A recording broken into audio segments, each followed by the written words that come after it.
ꯑꯗꯨꯗꯨꯒ ꯑꯩꯈꯣꯏꯅ ꯑꯦꯛꯁꯇ꯭ꯔꯥ ꯑꯣꯏꯅ ꯚꯤꯖꯤꯇꯔ ꯃꯌꯥꯝꯁꯤꯡꯁꯤꯒꯤ ꯏꯟꯇꯔꯦꯁ ꯂꯩꯅꯕ ꯑꯩꯈꯣꯏꯅ ꯑꯦꯛꯇꯤꯚꯤꯇꯤꯁ ꯑꯣꯏꯅ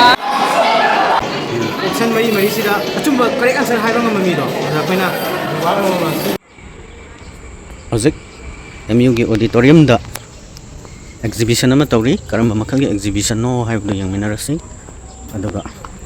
ꯀꯔꯤ ꯀꯔꯤ ꯁ꯭ꯇꯣꯜꯁꯤꯡ ꯍꯥꯡꯕꯒꯦ ꯍꯥꯏꯕꯗꯨꯁꯨ ꯈꯪꯃꯤꯟꯅꯔꯁꯤ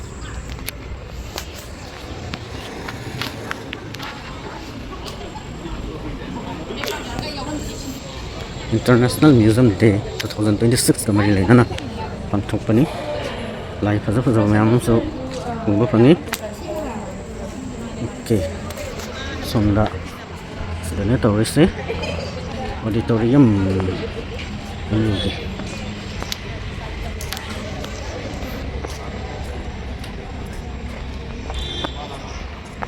ꯃꯤ ꯑꯗꯨꯝ ꯐꯖꯅ ꯂꯥꯛꯏ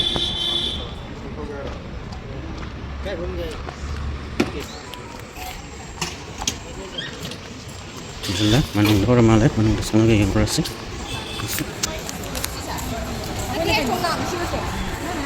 ꯍꯥꯞꯅꯔꯤ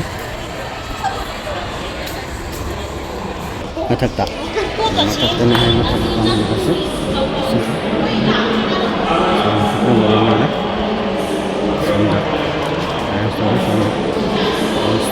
ꯍꯧꯖꯤꯛ ꯁꯤꯗ ꯀꯥꯒꯗꯕꯅꯤ ꯀꯥꯈꯠꯂꯁꯤ ꯍꯧꯖꯤꯛ ꯌꯧꯁꯤꯜꯂꯛꯑꯦ ꯌꯨꯝꯗꯅꯤ ꯇꯧꯔꯤꯕꯁꯤ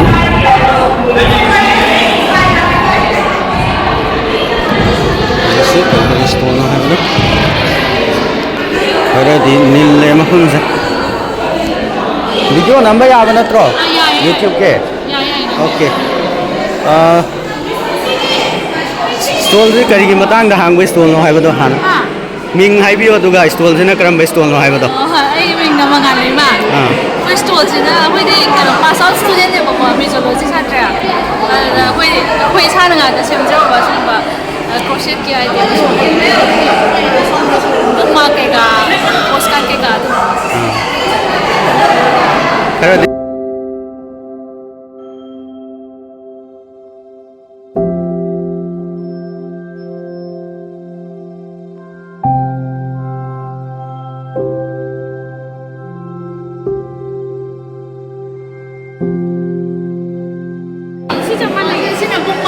ꯆꯞ ꯃꯥꯟꯅꯩꯕ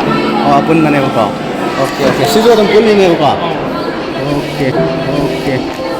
museum souvenir shop museum get well souvenir souvenir okay ꯁꯣꯝꯗꯒꯤ ꯍꯥꯟꯅ ꯑꯗꯨꯝ ꯍꯧꯔꯁꯤ What your favorite group? Group 2, group 3, group 4, group 6, group 7.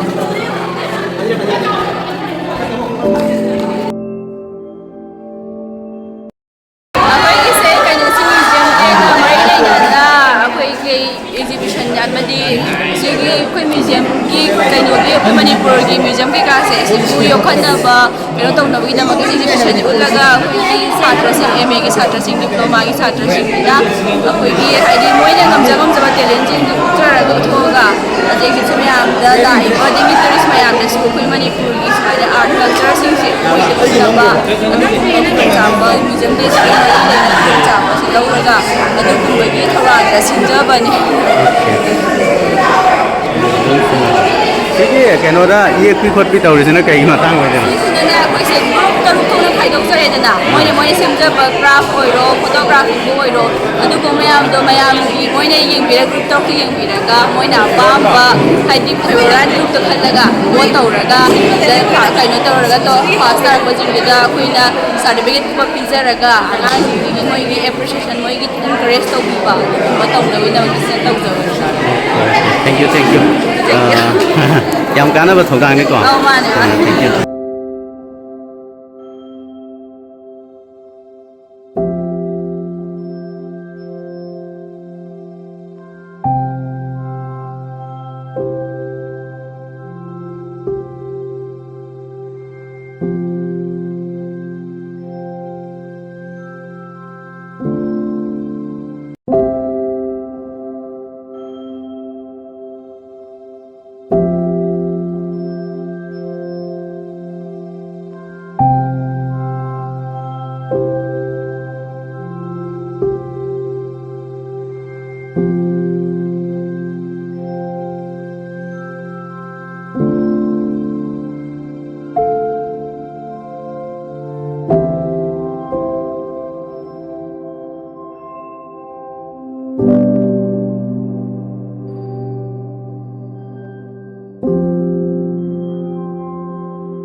mainly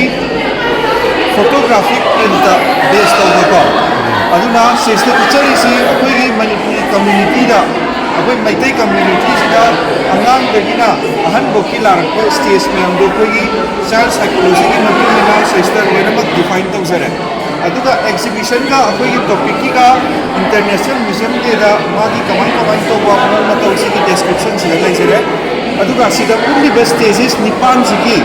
photography ki oiba magi mong mato niyom niti mayam duna akoi som site sida nipan jani thomjare adagidi matamda early 80s ta hariba photo sing se karamba makhali camera na namange adagidi click 3 haba camera sina matamduna namamme adagi mathang dalai sina black and white photo hojik AI ki mateng na coloration distinction high resolution da sipirakpa adagidi amuk sumna lakpa matamda akona sum collection da sina composite ore makhal gi matam namada akoina negative ta gi photo develop tawraga chamba haibedu gi depiction si laisare ko adagidi black and white ki matumda somda mu masagi color chronic ki lakpa matamda sigi style sigi camera se usijane camera se kamaine sijane karamba matamda kamai to magi details da laisare aduna akoi ge early 80s and masagi 90s ki matamda lairamba mu matam koina sesta depict tawraga model ma photo boot ni sakajare late 80s and 90s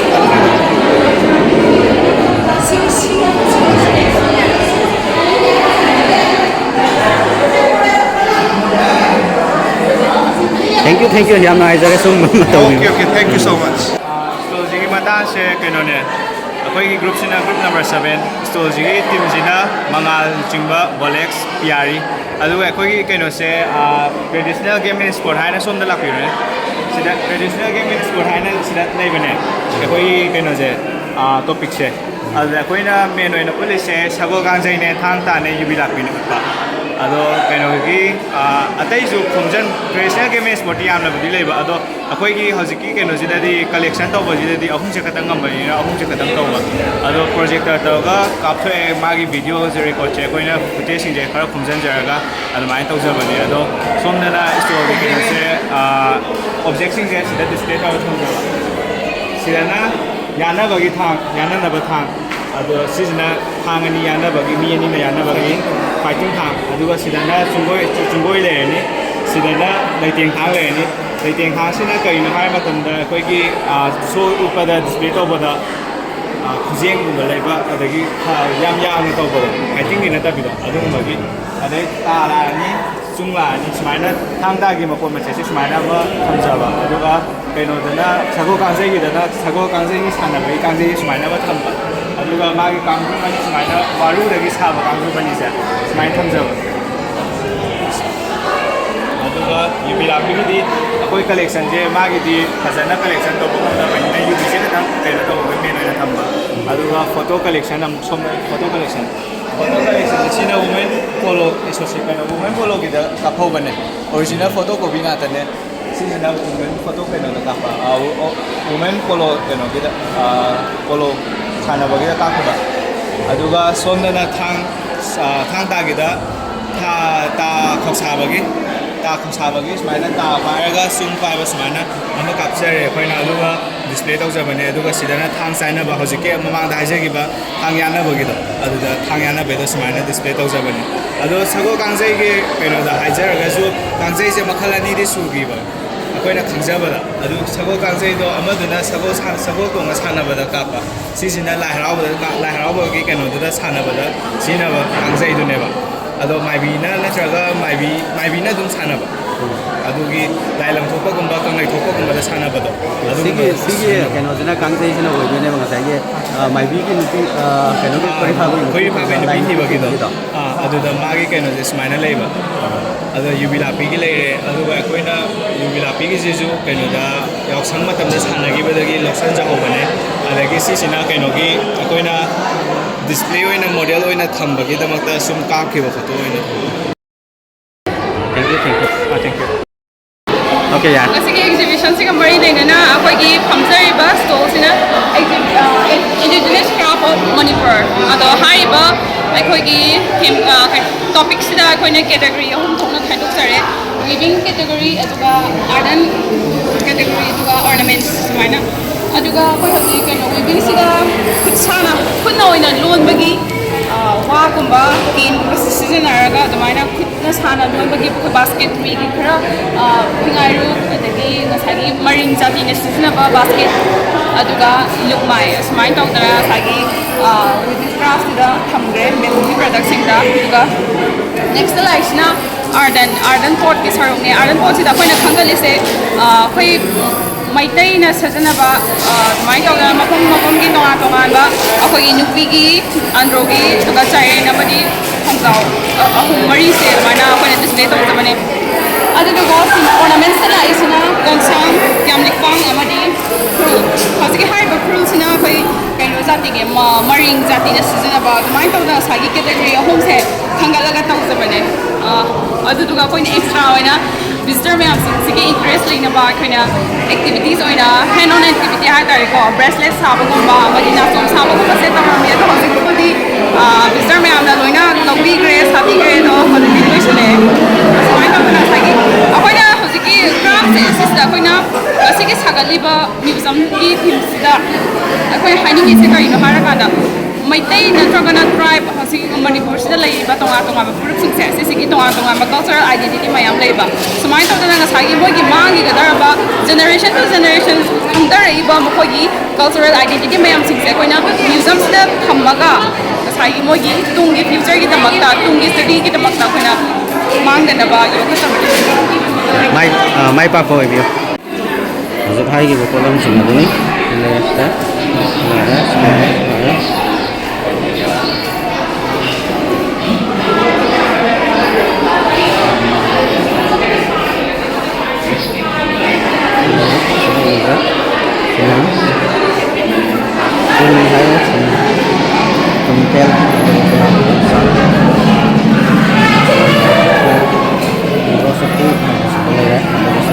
ꯌꯥꯝꯂꯤꯛꯐꯥꯡ ꯆꯣꯝꯂꯥꯡ ꯑꯗꯨꯒ ꯁꯤꯅ ꯆꯥꯏꯔꯦꯜ ꯆꯐꯨꯗꯨꯅꯤ ꯆꯥꯏꯔꯦꯜ ꯆꯐꯨ ꯑꯗꯨꯒ ꯁꯤꯅ ꯅꯨꯡꯒꯤ ꯆꯐꯨ ꯅꯨꯡꯄꯤ ꯆꯐꯨ ꯑꯗꯨꯒ ꯁꯤꯅ ꯈꯣꯡꯖꯥꯎ ꯆꯐꯨ ꯑꯗꯨꯒ ꯁꯤꯅ ꯆꯝꯄꯥꯏ ꯑꯗꯨꯒ ꯁꯤꯅ ꯂꯨꯛꯃꯥꯏ ꯁꯤꯅ ꯐꯤꯉꯥꯏꯔꯨꯛ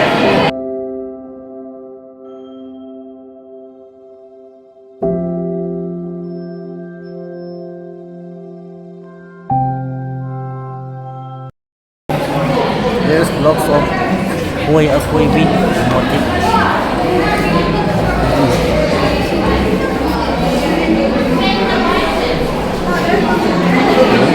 Sapi lanti rapat है sapi lanti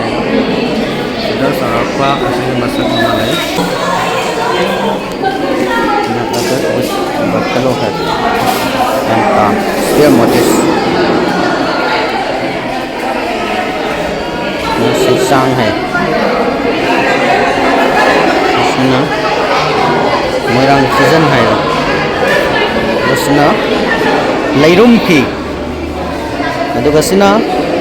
hoi akoibi adugini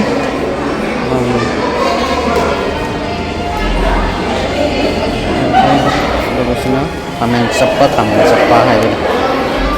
na khamen sappa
Kongsum Kasun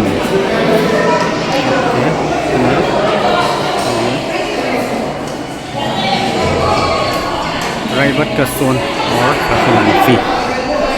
Sisa.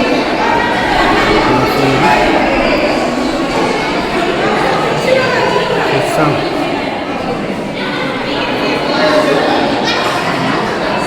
Son na rin. Aduga konsang. Aduga komisim. Sila pun lagi apa je?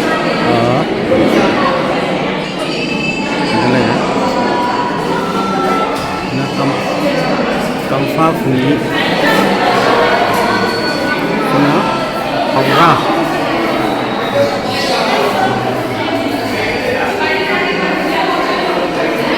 Kuna player sudah.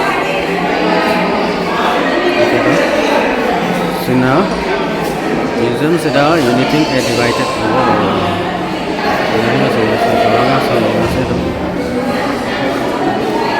private custom lo sudah lera museum lo sudah lera sina lagi mencari pengetahuan lo kongsang hai dera itu masanya konsilaga kami sini masih songe program sini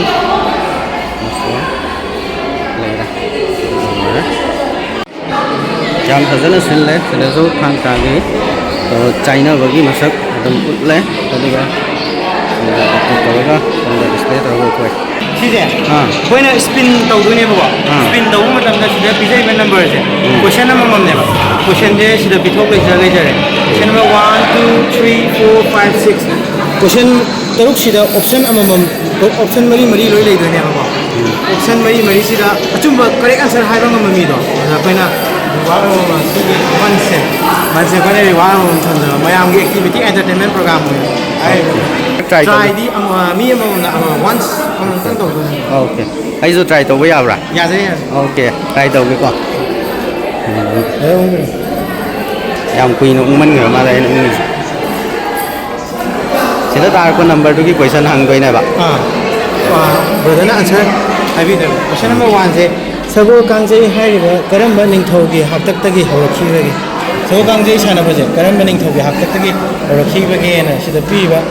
A, B, C and D Hariba Ningtho Homja they Kalaga Vedana Shada Habina Sumta Giri you are on the Jayagi okay ai adum question ji yam na budi lu dre ba ko adum kumjilage yare ko adum try to gi ko sumni di khalla ai ne ai na khangja ba du gi wena ko yenga se ko Jai Vedana Spider si wai do option si sum ra okay thank you okay Thank you brother ado sigi question hangaga sumaina to buje si yam kana ba mane ba ado sigi pandam je sumaina stol je happy ri se sigi pandam hai tare wakal lon je hai pedam gung Sigi Pandam se Yamana Misi Pantoi ba koi exhibition je Museum Uniting the Divine World hai bane ba adugo koi je group taruk thong na khai de group taruk se koi group se tari thong na dikhai to pane ba ada koi je group number 7 kai group number 7 je traditional games sport ta ja bane Manipur ki adugo koi na sida Pangthok se ga traditional games koi na hap event je Sagol Kangjai ne hang ta ne amasung jubi lakpi ne si ahum je hapane ba si ahum je hapana tanda live visitor khudimang na Sagol Kangjai ji kaino di yamna Sagol Kangjai ji kaino habdi dum khangnare ba cham na ha ba magi manu de nei ba kana na hoki kamaina sanai adagi maming just way ba kari kawi thang asi ari ba londa kari kawi koina samna ha ba koina pai ba thang sana ba pai ba chunggoi or ta or to koina maming metai riba lon khunung lon da hai tare ko kai oina khangnei na mayam da sum khanghaning ba do mayam lak man sigi pandam suma de jare aduga jubi la ki sana ba su engoli ya object yam display to da to de hai di koi de kitang matam je yam kuyong na gre ba ko do na jubi la ki ni ada hindai ba jubi se sigi dang koina display to de aduga asigi koi group number 7 ji oina di traditional games and sport of Manipur je sida wo je koi pandam na horak liba laiba MU sida laiba taminai ba chi nam dimak na ai event ahum sigi kitang da mo reso koina mayam da khanghaning mo ꯑꯗꯨꯗꯨꯒꯤ ꯑꯩꯈꯣꯏꯅ ꯑꯗꯨꯒꯤ ꯄꯥꯟꯗꯝꯗ ꯇꯧꯔꯒ ꯁꯤꯒꯤ ꯁ꯭ꯀꯨꯜꯒꯤ ꯀꯣꯏꯁꯟ quiz ꯁꯝꯅ ꯍꯥꯏꯔꯕꯗ quiz ꯃꯈꯜ ꯑꯃꯅꯦ ꯑꯩꯈꯣꯏꯅ ꯊꯝꯖꯕꯅꯦ ꯍꯥꯏꯔꯒ ꯄꯨꯛꯅꯤꯡ ꯊꯧꯒꯠꯄ ꯑꯣꯏꯅ ꯑꯈꯪꯕꯉꯩꯒꯤ ꯈꯪꯉꯁꯨ ꯈꯪꯗ꯭ꯔꯕꯃꯛꯁꯨ ꯃꯌꯥꯝꯗ ꯑꯩꯈꯣꯏꯅ ꯁꯤ ꯀꯧꯏ ꯍꯥꯏꯕ ꯑꯃ ꯍꯥꯏꯔꯒ ꯃꯌꯥꯝꯗ ꯈꯪꯍꯟꯅꯅꯕ ꯑꯩꯈꯣꯏꯅ ꯁꯨꯃꯥꯏꯅ ꯇꯧꯖꯕꯅꯦ ꯍꯥꯏꯔꯒ ꯊꯝꯖꯒꯦ ꯊꯦꯡꯛ ꯌꯨ ꯊꯝꯃꯤꯕ ꯄꯥꯟꯗꯝꯗꯨꯃꯛ ꯃꯥꯏ ꯄꯥꯛꯅ ꯐꯪꯕ ꯉꯝꯕ ꯑꯣꯏꯕꯤꯌꯨ ꯌꯥꯝ ꯀꯥꯟꯅꯕ ꯊꯕꯛꯅꯦꯅ ꯍꯥꯏꯖꯒꯦꯀꯣ ꯑꯗꯣ ꯄꯥꯡꯊꯣꯛꯄꯁꯦ ꯅꯨꯃꯤꯠꯇꯤ ꯑꯗꯨꯝ ꯉꯁꯤꯒ ꯉꯁꯤꯒ ꯍꯌꯦꯡꯒꯁꯦ ꯇꯧꯕꯅꯦꯗꯤ ꯍꯥꯏꯖꯩꯌꯦꯕꯀꯣ ꯕꯠ ꯁꯨꯝ ꯂꯣ ꯑꯦꯟ ꯑꯣꯔꯗꯔ ꯃꯅꯤꯄꯨꯔꯒꯤ ꯑꯣꯏꯔꯣ ꯑꯗꯒꯤ ꯑꯩꯈꯣꯏ ꯏꯃꯨꯡ ꯃꯅꯨꯡꯒꯤꯁꯨ ꯍꯌꯦꯡꯁꯦ ꯏꯔꯥꯡ ꯂꯩꯒꯅꯤ ꯑꯗꯨꯃꯥꯏꯅꯗꯤ ꯄꯥꯎꯁꯦ ꯍꯥꯏꯐꯦꯠꯇꯤ ꯇꯥꯖꯩꯕ ꯑꯗꯨꯅ ꯍꯌꯦꯡꯃꯛꯁꯦ ꯍꯥꯏꯕꯗꯤ ꯉꯝꯖꯗ꯭ꯔꯦ ꯑꯗꯨꯅ ꯉꯁꯤꯁꯤꯅꯗꯤ ꯂꯣꯏꯗꯧꯕꯗꯤ ꯃꯥꯜꯂꯦ ꯍꯥꯏꯖꯅꯤꯡꯉꯤ ꯑꯣꯀꯦ ꯉꯁꯤ ꯄꯨꯡ ꯀꯌꯥꯐꯧꯅꯣ ꯍꯥꯡꯗꯣꯏꯁꯦ ꯄꯨꯡ ꯍꯧꯖꯤꯛ ꯅꯨꯡꯊꯤꯟꯒꯤ ꯄꯨꯡ 4 ꯐꯥꯎꯗꯤ ꯍꯥꯡꯖꯔꯤꯁꯦ ꯑꯣꯀꯦ ꯑꯣꯀꯦ